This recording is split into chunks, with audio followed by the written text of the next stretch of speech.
Thank you. Thank you for your support. Yes, your turn now. Yes, what is it about Wiki that inspires confidence in you towards franchise? Years and years of knowing him, years and years of working with him, and years of seeing him produce incredible results.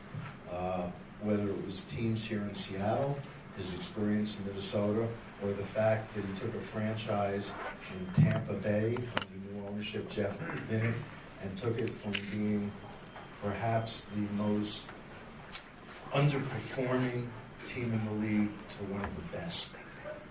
He knows how to connect with fans. He knows how to build and work with a world-class organization. He is a consummate professional, and nothing short of excellence satisfies him. So there. Well, I've been listening to him all day give my CV. This turnaround is fair play, but I meant every word of it. Commissioner, Bill Dahlman from Como Television and Yes. Como News. As you saw, there was a tremendous initial burst of enthusiasm, of course, with the... Tremendous is an understatement. It's fantastic, tremendous, you can use any adjective you like. What are the NHL's plans to continue to build on that momentum and not let that enthusiasm wane over time? Well, it's really Seattle NHL organization's efforts. We are going to be focused on the things that we can do at a league level, the introduction of league programs, and we have a variety, whether it's NHL Green or Hockey is for Everyone, or Hockey Fights Cancer, or future goals. In anticipation of the team coming, we're here to support the franchise, but ultimately the enthusiasm is going to come from within, and as the building continues to progress, and as the organization continues to build and get more involved in the community, and I have no doubt that there'll be events that you put on a regular basis, and as there's a frenzy over what the name's going to be, the period of time between now and dropping the puck on opening night in 21 is going to go a lot faster than people imagine. And whether it's Mortensen constructing or trademarking a name or getting people into their seat locations, there's a tremendous amount of work to do, and I think we have the right time frame to do it right. You can rush anything, but since this organization, from David Bondman on down, particularly the local owners as well who live here, the emphasis is going to be on getting it right, not just getting it done fast. Todd and his team are already integral members of the NHL community, and we're going to be pushing down programs to them. They're going to be leaning on us. They're members of the family already.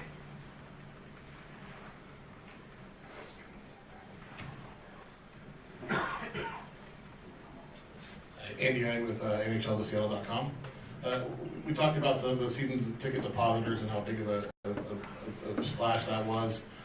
At the league, when you look at this market, did you have any idea as far as metrics that, like, center ice subscriptions, things like that, that there was that interest here? This is a great sports town. Everybody knows it. This is a place we've had our eye on for years and years and years. The problem was there was no place for us to play. And lots of people came to us with notions or ideas about a building, and none of those buildings ever materialized. With OVG and Todd's brother and David Bonderman and now Todd, the vision with the reality of having a building that was actually going to happen is what made this possible. As I've said, we look at ownership, check the box here, outstanding. We look at market, Seattle, fastest growing city in North America, great sports fans. You can look at the other franchises and see it. And actually, there's no real winter sport here now at the big four levels, so we're thrilled to do that. The arena is going to be first class, state of the art, check that box. And will it make the league stronger? We believe coming to Seattle will make the NHL stronger. And so when you check those four boxes, this really was an easy decision.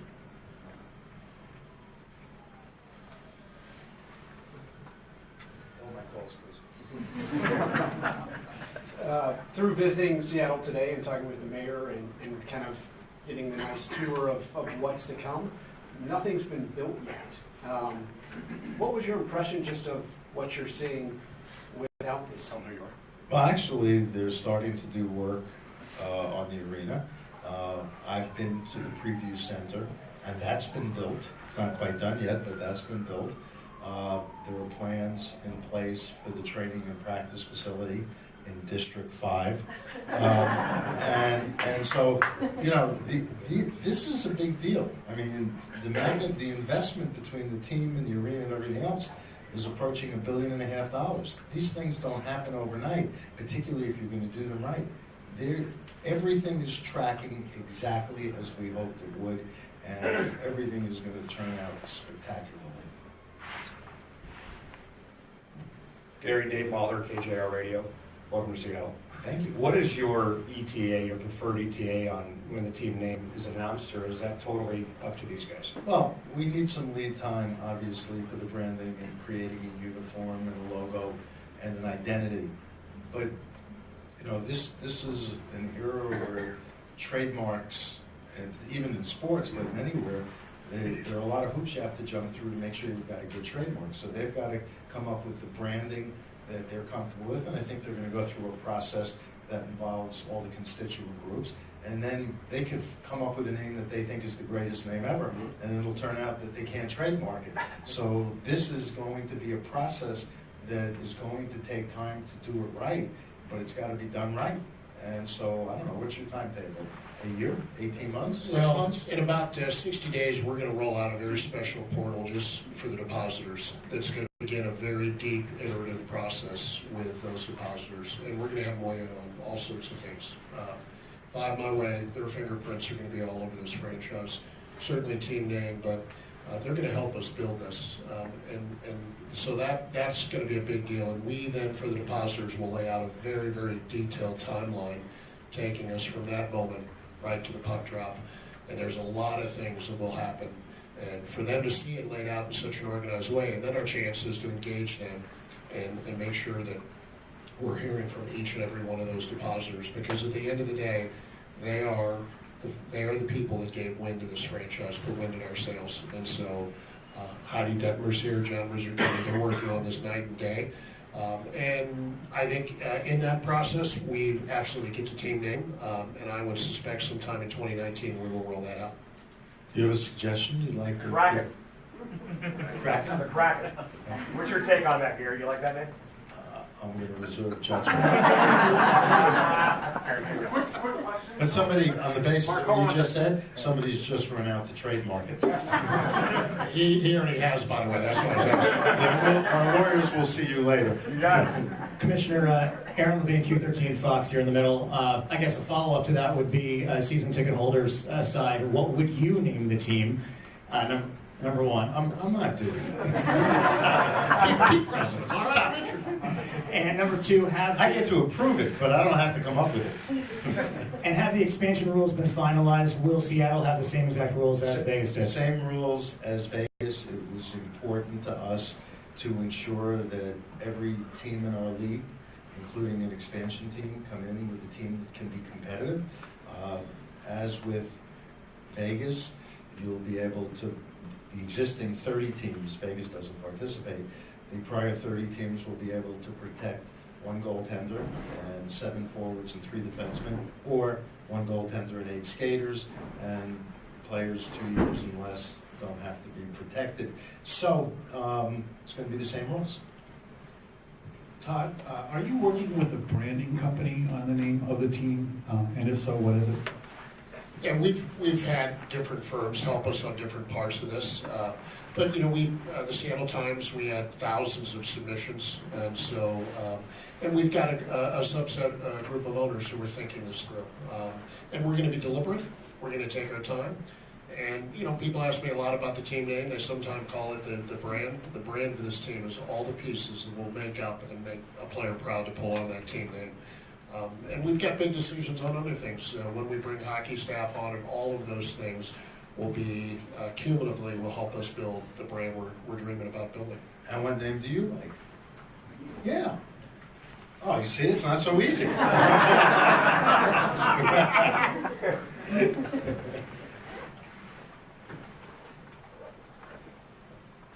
Greg Bell, the News Tribune. Mr. Bettman, it sounds like you're encouraging fans to be thinking like the Vegas, it may be a Vegas type setup the first year, Stanley Cup final. No. I said competitive. What happened, there were other things at play last year in Vegas. This team, from an emotional standpoint, started in the wake of the terrible tragedy in Vegas, and I think everybody in the community and the players felt it. And I think some of what they accomplished last year was on an energy and drive and emotion that wasn't typical, although they're playing well this year. Who knows what's going to happen? There's a reason we play the games. But this team will have the opportunity under the rules that are the same for Vegas to accomplish whatever they're capable of. I have no doubt that the organization, from a hockey standpoint, that's going to be put together will be first class in terms of development, scouting, training, and they're going to be able to compete. Who knows how far they're going to go in the first year. Todd, do you welcome, hi again. Do you welcome that expectations? Well, we have great admiration for what they did there, and it didn't happen by chance. Commissioner Bettman more than once has talked about the tragedy that happened about a week and a half before the puck dropped. And I don't think opening night was what they anticipated, but an amazing thing happened. The team owned it, and Vegas 1 was born that night, and Las Vegas needed that team to step forward, and they did. They owned it the whole year, and I think that's why I love sports, but I specifically love hockey players, is that there's inspiration in this game, and they found it there. So we admire what they've done, and I think George McPhee's remarkable in what he's done, and that ownership gets credit for recruiting that group. And you know, Dave Tippett's here. We're working away on building out our hockey staff right now. And I watch games almost every night and look and dream. You know, some of those players are going to be wearing Seattle across their chest, and it's a pretty cool thing. I think it's important to understand too that while the rules will be the same, the way the 30 clubs approach those rules in terms of protections and how they approach the expansion draft will be different. I think we hadn't had an expansion draft since the late 1990s. I think a lot of our clubs didn't know what to expect and might do it differently this time around. So I think that's a different factor as well. Gary Artiel, Sports Press Northwest. You've had a long relationship with David Stern. What did he tell you about Seattle? I don't know that we've ever discussed it. No, come on. If you're asking me, did he ever say, "Oh, don't go there"? No. Or just what else? No, he You go there. I came, in my prior life, I came to Seattle numerous times. So I'm not an expert on what transpired, and I don't see any reason to go there. We're thrilled to be coming here. We think Seattle's great, and whatever happened in prior sports and with prior teams, as far as I'm concerned, is water under the bridge. It's not anything that I focus on or is of a concern to us. That may not be the answer you wanted, but I'm sorry. Commissioner? Yes. Sorry, Ryan Harris from Como Radio, and since you'll probably ask, I lean towards Seattle Sockeyes. I'm wondering where we stand. I wasn't going to ask you. You've asked everybody else. Well, I'm wondering where we stand with a collective bargaining agreement and avoiding a lockout that could happen as early as this fall. can't happen this fall. The notice for the trigger for the reopener, our collective bargaining agreement currently expires in 2022. Either side can reopen for 20 by notice next September. So it's not imminent. I'm not in favor of having a difficult negotiation. I hope we can extend or renew with minimum fanfare. And I'm not a fan of work stoppages. Although we do have to have a system that works and keeps the game healthy and vibrant and entertaining as it is now. So we'll see what happens, but I'm not looking for a fight. Thank you. Thank you. Commissioner Jessamine McIntyre, 710 ESPN Seattle. What's the reception been like around the league from the other franchises upon learning Seattle's going to get a team? Well, actually, they all had a vote for it, so I assume, and it was unanimous, so I assume they're as excited as we are. Overwhelmingly, the Board of Governors, which represents all the other teams, believe that this was a great decision for the league as it is, we hope, for Seattle. Since Seattle doesn't have, sorry, right here. Seth Sommerfeld, Seattle Weekly. Since Seattle doesn't have the strongest hockey infrastructure, just in terms of like public sheets of ice and general fan knowledge of the game, what moves are going to be taken on the leagues to have to kind of build up that core infrastructure in the city, or is that more public? Well, first of all, the team has started that process by building what will be the first 3 sheets of ice in Seattle proper with the training facility. There are a variety of programs. We have a program with USA Hockey, which is Try Hockey for Free. And if you look at what's happened in Dallas or Nashville or the Florida franchises, rinks will get built. And when you build it, they will come. And you will see when we come to an area, registrations for USA Hockey, particularly at the youth level, are at all-time highs. That's in part a reflection of the fact the NHL is in more places than it's ever been before. And where we have franchises, hockey develops at all levels, which means there'll be more rinks built and more people, particularly young people, will play. You know, a good example is Arizona, where Dave Tippett was. Austin Matthews, who's one of our star players, playing for Toronto, will tell you that if it wasn't for the Coyotes, he never would have played hockey, and he wouldn't be an NHL player. You will see that over time develop. And if this franchise is going to be as successful as we know it will be, having the community involved and having hockey at all levels is a good thing. I also understand that there's a pretty vibrant couple of leagues, at least here, of amateurs, adult leagues, children leagues playing. There are a few thousand young people registered with USA Hockey. There's hockey here, including with the WHL in nearby communities. It will grow, and the mere presence of this team will cause it to grow. Chris Daniels with King TV, and it's actually a follow-up to your question. The Northgate development has kind of been an understated aspect of all of this with that training facility that you were just discussing.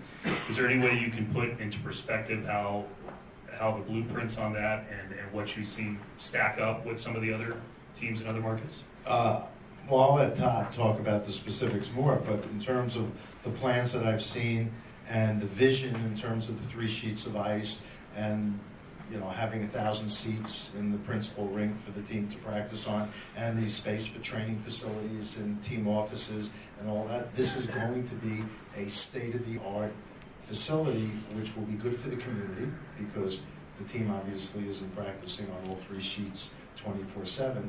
And I believe that they will see such use of the ice that they're going to wind up focusing, and not too distant after it's open, on building more sheets of ice just to keep up with the demand. What district is that in again? District 5. And Chris, we're gonna have a mini league, and we look forward to seeing you out there, okay? No baskets allowed and no double blades, all right, so you gotta learn to skate. But, you know, I think when, you know, we know our building's gonna be full every single night. And if we deliver the kind of organization I think we're going to, that building will be full every night for a long time to come. The dream we have is growing the game. And when he tells the story of a guy wearing a Maple Leafs jersey who that started in the desert in Arizona, that's really part of our dream of the training center is, can we create the next Olympian, men or women, and it's really a wonderful part of this. We're committed to growing the game. We think the game actually teaches lifelong lessons. We're going to have an interleague.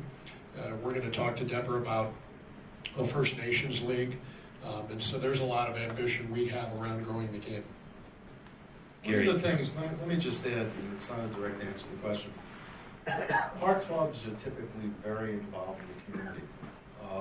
Whether it is Hockey Fights Cancer or NHL Green or Hockey is for Everyone, our inclusive program, or it's Future Goals, which is a STEM program that we use hockey for in the schools. The fact of the matter is, our teams go about trying to make the quality of life in the communities in which they're located better, and we like to use the values of the game. We had a declaration of principles that we issued a year and a half ago that 17 hockey governing bodies worldwide signed on to, where we all adhere to the values of our game and how they can make a difference in people's lives, particularly young people. And by that, I'm talking about leadership, teamwork, discipline, getting an education, physical fitness. These are all important life lessons. And these lessons are not about creating hockey fans, but they're about making a difference in the lives of young people. Gary Timbit from the Associated Press. Yes. Rare. I know there are different markets between Seattle and Vegas, but was there anything that was learned in the creation and launch of that Vegas franchise specifically that you'd like to see either Seattle follow or you would like to see Seattle do differently? We learned that the expansion rules work in terms of creating a competitive team from the outset. And I think what we've learned, every market's different, and what they do, particularly for game presentation in Vegas, is extraordinary, but it's very appropriate for Vegas. I'm not sure it works in all of our other markets, but it was a commitment by ownership and management to do things in a first-class way and to be involved in the community. And that's exactly what this organization is going to do and has started doing. Gary, follow-up to a follow-up. You have another name you want to suggest? Can I ask you one thing on that, though? No. You mentioned at the press conference on the East Coast that you do have a division named the Metropolitan Division. Can we rule out that name? You know, viscerally, yes, but I never say never. Okay. My question would be, and Todd talked about the things they have planned between now and 2021. What does the league have planned in Seattle, and is it possible you guys could have maybe an outdoor classic down the road at T-Mobile Park? Before they start playing? Yeah. I doubt that. I have enough existing clubs that want an outdoor game that haven't had one yet. But we've already been petitioned for things like a draft and an all-star game and an outdoor game. And those, at least two of the three will get on the calendar for the Seattle franchise and for Seattle at some point. Outdoor game, as I'm looking at the rain, there are two things that are a problem for us with outdoor games, right? We've done games in Southern California, so not necessarily the heat being a problem, but the two problems that we can't deal with are sun glare. Well, that's not a problem here. And rain. And we can play in snow, rain's a problem. So we're going to have to study whether or not it's feasible. There's a roof on the baseball stadium. Yeah, but then it's not an outdoor game. Then it's just a big game. Which I'm not ruling it in or out. I mean, just the point is, but as it relates to an all-star game and a draft, those are things we're going to have to get on the calendar. Gary, when you're adding a 32nd franchise, there could be some concern about talent level throughout the league, but it seems like there's young stars coming through. Is there any concern at all? Have you heard any concern about? None. In fact, I believe I'll have these stats right, and my communications guys will correct me if I'm wrong. I think half the players in the league now are under the age of 25. 20 of the top 22 scorers are like 23 or younger. I mean, we are blessed with perhaps the deepest talent pool we've ever had. And we have, as I think you all know, a worldwide talent pool. Somewhere in the mid-40s of our players' percentage come from Canada, 28% from the U.S. and 28% from Europe, Russia. And we're the best hockey league in the world. The best players in hockey in the world come to play in our league. And as a result, we don't have a shortage of talent. And by the way, watch the games. Goal scoring's up. Comebacks from multi-goal deficits are at an all-time high for this point in the season. All the vital stats about the game are strong, but that's because our players have never been more talented. Marmo from the Seattle Sports Commission with the hard hitter. What are your I fell in love with hockey moments? Well, as a young child, I grew up in New York, right, and we've always had the benefit of teams in each of the majors, and sometimes multiple teams in majors. I remember going to the old Madison Square Garden. This will really tell you how old I am. In the public schools, back in the 50s and 60s, you got this thing called a GO card. And for 50 cents, you could go see any event at Madison Square Garden and sit up at the top.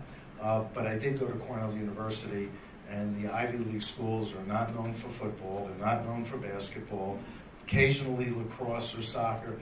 but hockey is what is competed at a national level. And, you know, I was a season ticket holder at Liner Ring for 4 years. You had to get on hockey line, you had to sleep out for 1 or 2 nights. Watching the game, while I'd always been a fan, but watching the game in a 4,000 seat rink and the level of passion for the game really exploded there. Good question though, thanks. Question for Todd. Now that the new arena has been approved and it's officially underway, have all the concerns from the neighborhood or environmentally been allayed, and is everyone getting on board and getting excited? Are you encountering any other roadblocks that could? Well, earlier we met with all the Seattle Center staff, which was really a cool thing. They've told for a long I time. forgot that. Yeah, we did that today too. Just one day. We met with them in McCall Hall, and it's important for me because I think they've been through a long and hard and difficult road of uncertainty. Being told that one of the centerpieces of this complex perhaps wasn't worthy, was now going to be worthy, and I think the nobility of this project to be in Seattle Center is real, and so we're very excited, and I think the game experience that we'll have here in Seattle Center is potentially second to none. We're going to change Seattle Center, the south part of the building, which is now where the loading dock is, and trucks, and antiquated buildings, all comes down, and that becomes the grand entryway. And Ken Johnson's here, he's leading the charge on the development of it. Mortensen's on board, we're picking up speed every day, and we're really excited. We haven't done the job we need to in telling the story of how great this building's going to be. We're going to do it with our depositors in this new portal we're creating, but we've got to tell people. I still hear people calling it renovation, and it's anything but Notice I that. said new arena. Yeah, I appreciate that too. Same roof though. Jose Moreno, CNN International. How important is it going to be to get Seattle in an NHL All-Star game as soon as possible, given that they're making the investment on a new arena and they're bringing the hockey to the Pacific Northwest? We've promised an all-star game to Seattle within how many years? Within 7 years of playing. Doesn't mean we're going to wait 7 years. We've got to look at scheduling both ours and in terms of the city's availability to host all our guests, hotels and everything. But we're going to be bringing league events here. This is where we want to be. Excuse me just 1 second. Ask him about the draft. Follow up to that. You're in the shot. Can we get You're in the shot. And how important is it going to be for you to be here for that? That's right. We're looking at when it would be appropriate to bring the draft here. Obviously, we need to have an expansion draft, so we're looking at the possibilities. Nothing's been decided. I'm not making any announcement. That's a really good question, even if you were put up to it. But yeah, obviously we're coming with the draft soon. Draft, my guess is, will be sooner than the All-Star game. Okay? Is that okay? No. Is there anything, Todd, you'd like to ask? Good question. Lots of things we all want. Tails right here, Tom. Gary, you have several teams that cohabit with the NBA and the buildings. While each market is unique, can you talk about assets and liabilities with that? Depends on market size, but this arena is being built, as I'm told and understand it, that it can handle an NBA team if in fact the NBA chooses to come back.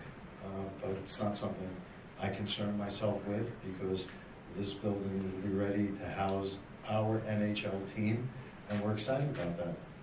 And whether or not the NBA chooses to come back to Seattle isn't something I'm focused on. Gary, Mike Lewis from Car Radio. Yes. Does the NHL, one of the concerns about the arena generally has been access and traffic in this area. Does the NHL concern itself with that regarding arena access and the flow of people to and from and getting to the events, or is that nothing, that's something for the locals to handle, not for the NHL? Well, actually, it's something that we focus on in terms of the viability of the project, but I'm told that this isn't going to be an issue. Well,